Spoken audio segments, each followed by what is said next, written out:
극동방송입니다. 내 너를 위하여 이 시간 말씀에는 금산예천교회 이영 목사님이십니다. 오늘 소개할 성경의 인물은 요셉입니다.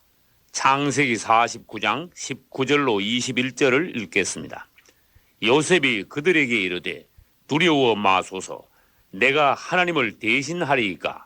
당신들은 나를 해하려 하였으나 하나님은 그것을 선으로 바꾸사 오늘과 같이 만민의 생명을 구원하게 하셨나니 당신들은 두려워 마소서. 아멘. 어떤 사람이 예수님을 닮았다면 그것은 얼마나 큰 축복입니까? 당신이 그리스도인이라면 당신은 마땅히 그리스도를 닮아야 합니다. 우리 그리스도인들이 그분을 닮지 않는다면 누구를 닮겠습니까? 말로만 그리스도인이고 전혀 그분을 닮지 않았다면 그런 사람을 바로 가라지라고 하는 것입니다. 이 백성이 입술로는 나를 존경하되 마음은 내게서 멀도다. 아멘. 성경의 인물 중에서 특히 요셉은 그 일생이 모두 우리 주님을 닮았습니다. 즉 요셉은 완벽하게 그리스도를 예표하는 인물입니다. 이제 예수 그리스도를 닮은 요셉의 각 방면들을 살펴보기로 하겠습니다. 첫째, 요셉은 우리 예수님처럼 목자였습니다. 나는 선한 목자라. 선한 목자는 양들을 위하여 목숨을 버리느니라. 아멘. 주로 양을 치는 목자는 생명을 살리고 번식시키는 일을 합니다. 아벨도 아브라함도 양을 쳤으며 모세도 다윗도 목동이었습니다. 우리가 주님의 제자들이라면 우리 모두는 이 땅에서 생명을 살리고 번식시키는 일에 참여해야 합니다. 요한복음 21장에서 주님께서는 베드로에게 내가 나를 사랑한다면 내 어린 양을 먹이라, 또 내 양을 치라고 말씀하셨습니다. 자세히 살펴보면 이 땅에는 사람의 생명을 살리는 직업도 있지만 반대로 사람의 생명을 죽이는 직업도 있습니다. 야곱도 역시 생명을 살리는 목동이었지만 그의 형 에서는 생명을 죽이는 사냥꾼이었습니다. 둘째, 요셉은 꿈꾸는 자였습니다. 요셉은 예수께서 주신 꿈을 2번 꾸었고 그것을 형들에게 말했지만 오히려 그 꿈으로 인하여 형들에게 잠시 미움을 받았습니다. 그리고 요셉은 감옥에 있을 때 2 관원의 꿈도 해석해 주었고 마침내 하나님께서 주신 지혜로 바로 왕의 꿈을 명쾌하게 해석함으로써 일약 애굽의 총리가 되었던 것입니다. 요셉은 자신의 꿈을 믿었고 남의 꿈은 담대히 해몽해 줌으로써 결국 요셉과 관계된 모든 꿈은 성취되었습니다. 당신도 그리스도 안에서 꿈꾸는 자가 되십시오. 당신의 꿈도 곧 성취될 것입니다. 아멘. 셋째, 요셉은 아버지 야곱의 사랑을 받은 아들로서 형제들을 돌보기 위해 보냄받았지만 오히려 형제들에게 미움받고 고난당한 후에 팔려버렸습니다. 우리 주님께서도 이 땅에 오셨을 때 가는 곳마다 반대와 미움과 배척을 당하시고 오해와 고난을 받으신 후에 가룟 유다에게 배반당하셔서 은돈 30에 팔리셨고 유대교 지도자들에게 의하여 빌라도에게 넘겨졌던 것입니다. 우리도 그리스도를 바로 따라갈 때 세상으로부터 오해와 핍박을 받을 각오를 해야 합니다. 넷째, 요셉은 선한 일을 하고도 모함을 받아 사망의 감옥으로 들어갔습니다. 요셉은 애굽으로 끌려가 보디발의 집에서 노예 생활을 하던 중 보디발의 아내의 유혹을 거절하고 그 대가로 감옥에 갇히게 되었습니다. 요셉이 지하 감옥에 갇힌 것은 그리스도께서 십자가에 못 박히시고 음부에 들어가신 것을 예표하는 것입니다. 또 요셉이 감옥에 있을 때 2 범죄자와 함께 있었다가 한 사람은 왕 앞에 복귀되고 다른 한 사람은 처형된 것처럼 예수께서 십자가에 못 박히셨을 때 오른편 강도는 구원받고 왼편 강도는 멸망받았습니다. 요셉의 꿈은 좋았지만 처음에 현실은 그의 꿈과 정반대였습니다.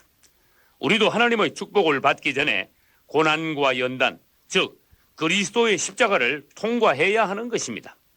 여기서 중요한 사실은 요셉이 억울하게 애굽에 팔려 감옥에까지 갔지만 그의 마음에는 분노와 원망이 없었다는 것입니다. 요셉은 하나님을 인정하고 하나님께서 주신 환경에 순응하며 평강을 유지했습니다. 다섯째, 마침내 요셉은 사망의 감옥에서 나왔습니다. 요셉이 감옥에서 올라온 것은 그리스도께서 부활하신 것을 예표한 것입니다. 요셉이 감옥에서 나왔듯이 그리스도께서 부활하신 것은 놀라운 승리입니다. 그러면 하나님께서는 왜 요셉을 10년 정도나 오래 감옥에 두셨을까요? 그것은 요셉이 총리감으로서 그릇이 되기 위해서는 오랫동안 하나님의 손안에서 다루심이 필요했기 때문이었습니다. 요셉이 20세 때도 총리감이 되었지만 하나님께서는 그를 감옥에 넣으시고 30세가 되기까지 기다리셨습니다. 30세는 성숙의 나이로서 예수님께서도 30세 때 공생애를 시작하셨고 다윗도 30세에 왕이 되었으며 이스라엘의 제사장들도 30세가 되어야 성소에 들어가 하나님을 섬길 수 있었습니다. 그러나 불행하게도 이 땅에는 수십 년 신앙생활하고도 영적인 나이가 7살도 안 되는 유치원 수준의 그리스도인들이 수두룩합니다. 당신의 영적인 연령이 턱없이 어리고 미숙하면서도 요셉처럼 축복받기만 사모한다면 그것은 부끄러운 일인 것입니다. 여섯째, 이제 요셉은 애굽 총리로 즉위하여 실권을 가지고 통치했습니다. 요셉이 총리가 된 것은 그리스도께서 부활하신 후에 승천하셔서 만주의 주요 만왕의 왕으로서 등극하신 것을 예표하는 것이었습니다. 요셉이 가장 낮은 감옥을 통과하여 가장 높은 총리가 되었듯이 우리 주님께서도 인생과 십자가를 통과하신 후에 부활하여 만왕의 왕이 되신 것입니다. 일곱째, 요셉은 이방의 애굽 여인 아스낫을 신부로 맞이하였습니다. 그것은 그리스도께서 유대인들에게 배척당하신 후에 오늘날 이방인인 우리들을 그분의 신부로 맞이하신 것을 나타낸 것이었습니다. 창세기에서 그리스도의 신부인 교회를 예표하는 세 여인은 하와와 리브가와 아스낫입니다. 여덟째, 요셉은 풍부한 양식으로 만 백성들을 먹여 살렸습니다. 지혜로운 요셉은 7년 풍년 동안 곡식을 쌓아 놓았다가 7년 흉년 때 그것을 풀어 사람들에게 공급했습니다. 그 당시 생명의 양식은 요셉에게만 있었습니다. 그리고 요셉의 곡식 창고는 다함이 없는 것으로서 줄인 자는 누구나 요셉에게만 가면 살 수 있었습니다. 오늘날에도 그리스도가 계신 곳에만 참 만족이 있습니다. 당신이 그리스도를 떠난다면 당장 줄이고 목마름으로 죽어가게 될 것입니다. 아홉째, 요셉은 자신을 숨기고 형제들을 사랑하며 돌보고 다루었지만 형제들은 요셉을 알지 못했습니다. 가나안 땅에도 큰 흉년이 들자 요셉의 형제들은 양식을 구하러 요셉에게 오지 않을 수 없었습니다.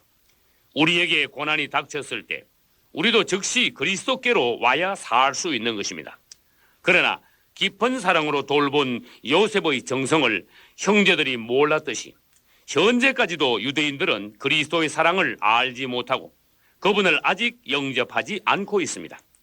가나안 땅에 기근이 계속되자 형제들이 재차 요셉에게 와서 양식을 구했듯이 오늘날 유대인들은 주변 아랍인들에게 의하여 계속 고통을 당하다가 결국은 그리스도께로 돌아오게 될 것입니다. 열째, 마침내 정을 억제하지 못한 요셉이 통곡하며 자신을 드러내고 온 가족을 그에게로 불러들여 좋은 땅에서 함께 살았듯이 장차 유대인들은 그리스도를 인식하고 그분께로 모두 돌아와 구원받게 될 것입니다. 너는 내게로 돌아오라. 내가 너를 구속하였음이니라. 아멘.